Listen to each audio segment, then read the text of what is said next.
श्री रामचंद्र जी जो उनके लिए रवाना हो गए हैं। तमसा नदी के तीर पर रात्रि विश्राम किए हैं और वहाँ से फिर जो है आधी रात जब हुई है तो श्री रामचंद्र जी उठे हैं और मंत्री सुमंत जी को जगाए हैं। उनको वो चाचा जी भी कहते थे और उनसे ये बोल रहे हैं कि हे मंत्री, आप हमारा रथ जो है रात में ही निकाल लीजिए और आप ऐसा रास्ता बनाइए और सुनो, छोड़कर सतर राह ले चलो कुराहों से रथ को, क्यों समझ गए बूढ़े मंत्री मेरे इस गूढ़ मनोरथ को। और सुनो हे मंत्री जी, आप सुनिए, जो रास्ता बना हुआ है, सुंदर रास्ता बना हुआ है, जो सदर मतलब हो गया जो है, इसमें कुछ वर्ड उर्दू के भी यूज़ हैं, मतलब जो राजमार्ग जो बना हुआ है उससे न लेकर के आप कुराहों से, जंगल के रास्ते से चलिए, दूसरे रास्ते से चलिए, जिससे लोग रथ का पहिया देख करके और ना आए उससे। तो समझ गए बूढ़े मंत्री मेरे इस बूढ़े मनोरथ को, क्यों आप वरिष्ठ बूढ़े मंत्री हैं और आप मेरे मनोरथ को समझिए। कारण यह है, यह पूर्ववासी जाएंगे हमारे साथ कहाँ, योगियों के और भोगियों के होते हैं गुजारे साथ कहाँ। कारण ये है कि ये पूर्ववासी कहाँ जाएंगे हमारे साथ, योगियों और भोगियों का एक साथ गुजारा कहाँ होता है। जो योगी लोग जो हैं, बाबा रामदेव बोलते हैं कि योग के 1 घंटा पहले और 1 घंटा बाद कोई भी अन्न वगैरह का सेवन न करिए। तो जो योगी लोग अगर हमारा ये सुन रहे हों तो इसको नोट कर लें और अगर करते हों इसको बंद करें। इसलिए सुबह होते होते हो जाए पार इस गंगा के, बोरवासी लौटे ही जाएंगे खुल रहे हैं मार्ग अयोध्या के। योगी और भोगियों के गुजारे साथ कहाँ होते, इसलिए सुबह होते ये हो जाए पार, इसलिए सुबह होते होते तमसा पार कर लीजिए और तमसा के बाद फिर हमें गंगा भी पार करना है, तो रात में हम तमसा पार कर लें और सुबह होते होते गंगा जी पार कर लें। मतलब जो है इससे ये समझ में आता है कि जो है गंगा जी और तमसा नदी आसपास ही हैं। पूर्ववासी लौट ही जाएंगे खुल रहे हैं मार्ग अयोध्या के, और पूर्ववासी तो वापस लौट ही जाएंगे, अयोध्या का मार्ग तो खुला हुआ ही है। मंत्री बोला ठीक है, किंतु सुनो तो राम, कहाँ तक लगे है चित लीला लीला धाम। मंत्री बोलते हैं कि हे राम, आप ये सुनिए कि कहाँ तक ये उचित है हे लीला धाम। मतलब सुमंत्र जी भी कुछ हद तक जो है भगवान श्री राम को अवतार मानते थे भगवान राम का। उन्होंने उनको जो है संबोधित किया जो है लीला धाम के नाम से, कि ये लीला जो आप कर रहे हैं, ये लीला कहाँ तक जो आप करेंगे, इनको छोड़ कैसे जाएंगे, हम लोग छोड़ कैसे जाएगा रात में। इन लोगों को सोता ही छोड़ सरकार का जाना अनुचित है, या उचित भी हो तो किसी का दिल इस तरह दुखाना अनुचित है। इन लोगों को ऐसे सोता छोड़ करके, हे सरकार, ये लीलाधाम आपका जाना अनुचित है और ये उचित भी हो तो किसी का दिल जो है इस तरह नहीं दुखाना चाहिए। जो है सुमंत जी जो है श्री रामचंद्र जी को बोले, इसलिए आप ही लौट पड़े, इच्छा यही रियाया की, वनवास की ध्वनि महलों की थी, यह है आवाज़ अयोध्या की। इसलिए आप ही लौट चलिए वापस अयोध्या। ये इच्छा रियाया की है, जनता की है और जनता की आवाज़ को सुनना चाहिए बोल रहे हैं। वनवास की ध्वनि तो महलों की थी, महारानी कैकेयी की थी, और ये आवाज़ अयोध्या की है कि आप अयोध्या छोड़ के मत जाइए, वापस अयोध्या चलिए। बोले उठे रघुवंश मणि है कुछ हद तक ठीक, लेकिन इस पर रोशनी डालो तो बारीक। रघुवंश मणि श्री रामचंद्र जी जो है सुमंत जी को बोले ये कुछ हद तक ठीक तो लग रहा है, मगर इस पर कुछ रोशनी बारीक डालिए। मंशा जो राजनीति की है चाहिए उसी पर ध्यान इन्हें, मंशा जो राजनीति की चाहिए उसी पर ध्यान इन्हें, हो राम भूप या भरत रूप दोनों हैं एक समान इन्हें। मंशा जो राजनीति की है उस पर थोड़ा ध्यान दीजिए।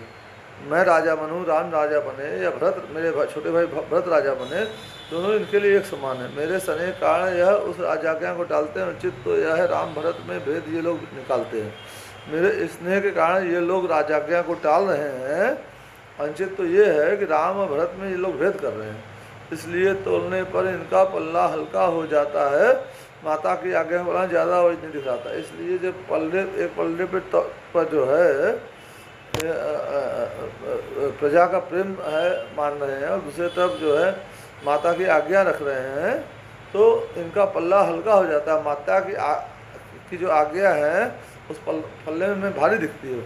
माता की आज्ञा का पालन ज़्यादा वजन दिखाता है, बोलना श्री रामचंद्र जी सुमंत जी को।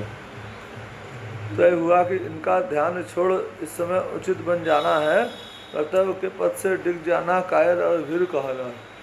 श्री रामचंद्र जी बोलते हैं कि कर्तव्य अब ये हुआ है, ये तय हो गया कि अब इन लोग का ध्यान छोड़ना पड़ेगा हमको, मजबूरी है हमारी, है माता की आज्ञा है ये, और इस समय उचित मेरा बन जाना ही है। कर्तव्यों के पद से डिग जाना कायर, और कर्तव्य के पद से अगर हम डिग गए तो हमें जमाना जो है कायर और भीरू कहेगा, डरपोक कहेगा कि वन के डर से वापस आ गया ये। अब मंत्री मजबूर था, जोत लिया रथ जाए, सीता लक्ष्मण सहित प्रभु चले महेश बनाए। अब मंत्री सुमंत जी मजबूर हो गए और श्री रामचंद्र जी के तर्क से, तो वो उन्होंने जाकर के जो रात में रथ से घोड़ों को अलग कर दिया था उनको चढ़ने के लिए और उनको आराम करने के लिए, उसको वापस रथ में जोत दिया और सीता लक्ष्मण जी के सहित जो है प्रभु उस रथ में महेश जो है श्री जी को बना करके विराज गए। इधर सवेरे को जगह जब भक्तों के बिंद, धरवाए पाए नहीं रकुल कैरव चंद। और सुबह जब अयोध्यावासी भक्त जो है जाग के उठे हैं तो घबराए जब रकुल कैरव चंद, मतलब श्री रामचंद्र जी को जब वहाँ पर नहीं पाए तो घबराने लग गए। मणिखोर कर गति जो फणी की हो, जलहीन दशा जो मीन की हो, बस वही अवस्था थी जैसी संपत्ति गए पर दीन की हो। मणि खोकर गति जो फणी मतलब सांप की होती है, और जलहीन दशा जो मीन की, बिना जल के जो मीन मछली की दशा होती है, बस वही अवस्था थी जैसी संपत्ति गए पर दीन की हो। बस वही अवस्था सबकी हो गई, जैसे संपत्ति जाने पर एक व्यक्ति जो कि धनी होता है वो दीनहीन हो जाता है, वैसी अवस्था पूरी प्रजा जो साथ में थी इनकी हो गई। जिस तरह जहाज डूबने पर होता है वणिक समाज विकल, त्यों ही रकुल के प्रजाविंद इस समय बिना रघुराज विकल। जिस समय जहाज पर अरबों करोड़ों का माल पड़ा रहता है, जो गलीचा जा रहा है, कुछ भी जा रहा है, या पुराने ज़माने में अनाज जाता था या मणिमाणिक जाता था, तो वो डूबने पर जहाज जब जो है, जो व्यापारी की दशा होती है, बड़ी समाज की दशा, बनियों की दशा होती है, त्यों ही रकुल के प्रजाविंद इस समय बिना रघुराज विकल। त्यों ही रकुल के जो है प्रजाविंद, अध्यात्म की जो प्रजा साथ साथ में आई थी वन में, वो बिना रघुराज श्री रामचंद्र जी के विकल होने लगे। कहते थे कलेजा थाम थाम बिजली इस तरह टूटती है, पुरुषार्थ काम नहीं करता है परब जिस समय फूटती है। और कलेजा थाम थाम करके ये कह रहे थे कि बिजली जिस तरह टूटती है, पुरुषार्थ उसमें अपना काम नहीं करता, प्रारब्ध भी जिस समय फूटती है उसमें पुरुषार्थ काम नहीं करता। बड़े भागी हो तुम मीन वृंद, जल सूखते ही मर जाते हो, प्राणों तुम बड़े अभागे हो, प्राणेश बिना ठहराते हो। बोले हैं मछलियों को, हे मछलियों तुम लोग भाग्यशाली हो, जो जल के हटते ही, नदी से निकाले जाते ही आप मर जाते हो। और अपने प्राणों को बोल रहे हैं कि तुम बड़े अभागे हो, जो प्राणेश चले गए, श्री रामचंद्र लक्ष्मण जी और सीता जी चले गए, और अभी भी तुम जो है पीछा नहीं छोड़ रहे हमारे शरीर में हो। कोई कहता था चलो ढूंढे चारों ओर, चोरों की नाई कहाँ चले गए चितचोर। कोई ये कह रहा था कि चलो चारों ओर ढूंढते हैं, और चोरों की तरह ये चितचोर हमारे श्री रामचंद्र जी लक्ष्मण जी सीता जी कहाँ चले गए हम लोग को छोड़ करके रात में। ढूंढ ढूंढ कर थक गए, नहीं मिले रघुनाथ, तब बोले समय था यही तलक का साथ। ढूंढ ढूंढ के जब प्रजावासी जो है श्री जो भक्त जन श्री राम के थे, लक्ष्मण जी के थे और सीता माता के थे, वो थक गए। अच्छी जब रघुनाथ श्री रामचंद्र जी नहीं मिले तब बोले इस समय था यहीं कि हमारे भाग में यहीं तक का साथ लिखा था, इससे आगे का साथ नहीं लिखा था।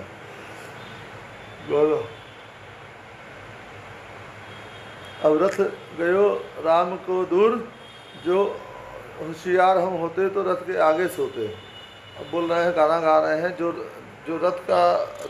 रथ रामचंद्र जी का दूर चला गया, अगर हम होशियार होते तो हम रथ के आगे सोते, दूर न सोते। हो जाते चकनाचूर जब रथ गयो राम को दूर। जब चले गए रघुनंदन फिर कैसे जिए प्रजाजन। जब जब रघुनंदन चले गए, रथ दूर हो गया, तो हम कैसे जिए। अगर आगे रहते तो हम चकनाचूर हो जाते, हमारे पर चढ़ के रथ जाता। बिछुड़ गए हैं जीवन मूर, अब रथ गयो राम को दूर। जब चले गए रघुनंदन चले गए तो हम कैसे जिए, और हम बिछड़ गए उनसे जो हमारे जीवन धन है, जीवन की आस में बिछड़ गए। अब रथ राम का दूर हो गया तो अब हम कैसे जिए। 14 वर्षों बाद फिर होगा यह संयोग, इस आशा को साथ ले गए अयोध्या लोग। 14 वर्षों बाद फिर जो है श्री रामचंद्र जी, सीता जी और लक्ष्मण जी का दर्शन होगा, मिलन होगा। तो ये आशा ले करके वापस लोग अयोध्या की तरफ लौटने लगे। इस आशा को साथ ले गए अयोध्या लोग। सिंहवेरपुर में इधर पहुँचे जब रघुराय, गुरु निषाद आकर मिला कंद मूल फल लाए। सिंहवेरपुर के पास जब श्री रामचंद्र जी जो है अपनी पत्नी और अपने छोटे भाई को लेके पहुँचे, तो वहाँ के राजा गुरु निषाद जी कंद मूल फल लेकर के श्री रामचंद्र जी का स्वागत करने, अगवानी करने आए। जब उनको ये सूचना मिली सिंहपुर के राजा गुरु निषाद जी को, कहा नाथपुर में चलो। तब बोले श्री राम 14 वर्ष न करेंगे बस्ती में विश्राम। तब उन्होंने कहा जो है गुरु निषाद जी ने कि जो है आप जो है नगर में चलिए, लेकिन श्री रामचंद्र जी बोले कि 14 वर्षों तक जो है हम वन में नहीं जा सकते, नहीं जाएंगे, अब बस्ती में विश्राम नहीं कर सकते हैं। तो हाथ जोड़कर बोला या ऐसा है तो यह कहूँगा मैं वन में महाराज की सेवा में कुछ दिन तक साथ रहूँगा। तब गुरु निषाद जी बोले हाथ जोड़ करके ऐसा है तो यह मैं कहूँगा वन में महाराज की सेवा में कुछ दिन साथ ही आपके रहूँगा। तो बोले क्या आवश्यकता है। वो बोला चाव दास का है, सरकार रोक सकते हैं नहीं, ये हार्दिक भाव दास का है। तो वो बोले कि इसकी आवश्यकता नहीं है। तब गुरु निषाद बोले कि आप इसमें, ये तो मेरा चाव है मैं आपकी सेवा करूँगा, मैं आपका दास हूँ और सरकार आप मुझे रोक नहीं सकते हैं, ये मेरा हार्दिक भाव है। ये गुरु निषाद जी ने अधिकार पूर्वक श्री रामचंद्र जी से कहा। मौन हो गए दयानिधि मानो है स्वीकार, सीमा है जहाँ भक्ति की वहाँ न और विचार। श्री रामचंद्र जी, सीता जी, लक्ष्मण जी सब मौन हो गए और यहाँ दयानिधि शब्द यूज़ किया श्री रामचंद्र जी के राधे श्याम जी ने, और वो मौन हो गए, मानो उनको सब स्वीकार है। सीमा है जहाँ भक्ति की वहाँ और विचार, और ये सोच करके कि जहाँ भक्ति की कोई सीमा नहीं होती तो कोई फिर उसके बाद विचार नहीं होता। इस तरह दिन ढल गया, हुआ निराशा का काल, छाया में एक चुस्की सौंपे सोए दीनदयाल। इस तरह दिन ढल गया और निशा का काल, रात्रि आने लग गई, अंधेरा होने लग गया। छाया में एक वृक्ष की सोए दीनदयाल, एक वृक्ष की छाया में दीनदयाल श्री रघुनाथ जी जो है सो गए। पृथ्वी का पलंग बनाया है जिस पर पत्तों का बिस्तर है, उस पर वह सोता है देखो जो दशरथ नंदन रघुवर। पृथ्वी को अपना पलंग बना लिए हैं, पत्ता बिछा करके उसका बिस्तर बना लिए हैं, और उस पर वो सोता है दशरथ रघुवर। जो उस पर वो सो रहा है, वो जो तीनों लोगों का स्वामी है, उस पर वो सो रहा है जो तीनों लोगों का स्वामी दशरथ नंदन श्री रघुवर हैं, जो कि अयोध्या के युवराज थे और होने वाले राजा थे, सो रहे हैं। जो सदा हिंडोले ही में रहे, इस समय धूसर है वह जो सदा हिंडोले में रहता है। इस समय मतलब जो है वो हिंडोले में रहता है, रथ में चलता है, या जो है मतलब कभी ज़मीन पर नहीं चलता, वो धूसर है, धूल में धूसर है, नंगे पैर चल रहे हैं। जिसको वैदेही कहते हैं सो रही कुशाओं पर है, जिसको वैदेही कहते हैं, जानकी जी हैं, सीता जी हैं, वो कुशाओं पर सो रहे। वीरासन बैठे हुए लक्ष्मण पहरा देते हैं दोनों को। श्री राम और वीरासन में श्री लक्ष्मण जी बैठे हुए हैं। वीरासन जो होता है ना तो खड़ा होता है ना बैठा होता है, वीरासन होता है घुटने पे बैठा जाता है। तो और जो है कंधे पे धनुष है और पीछे तरकश लगा हुआ है, तीर है जिसमें, और लक्ष्मण जी जो है पहरा दे रहे हैं। और लक्ष्मण जी 14 वर्ष तक जो है सोए नहीं, इसीलिए जब उनको शक्ति लगी तो श्री रामचंद्र जी बिना संजीवनी बूटी के उनको वापस जगा सकते थे, वापस उनको निद्रा से मुछा सकते थे। लेकिन उन्होंने कहा मेरा ये भाई है, अभी इतना साल सोया नहीं है, 13 वर्ष से ऊपर हो चुके हैं, 13.5 वर्ष हो चुके हैं, तो इसको कुछ विश्राम चाहिए, विश्राम करने दो। शासन बैठे हुए लक्ष्मण पहरा देते हैं दोनों का, चरितार्थ कर रहे हैं मानव दुनिया के धर्म से होगा, और चरितार्थ कर रहे हैं दुनिया में सेवक धर्म सिखा रहे हैं। यह परिवर्तन का दृश्य देख परिणाम में डूब निषाद गया, बूढ़े संबंध की थी यह दशा, रग रग में व्याप निषाद गया। ये परिवर्तन का दृश्य देख करके निषाद राज परिणाम में डूब गए, और बूढ़े संबंध की यह दशा रग रग में व्याप निषाद गया। और अब बूढ़े सुमंत जी जो है ये दशा देख करके उनको नींद नहीं आ रही थी, और उनकी रग रग में व्याप जो है विषाद जो है दुख तकलीफ जो है रग रग में समा गई देख करके। देखा नहीं साथियों पर जब यूँ दारुण क्लेश संस्कार करने लगे धीरेश का उपदेश।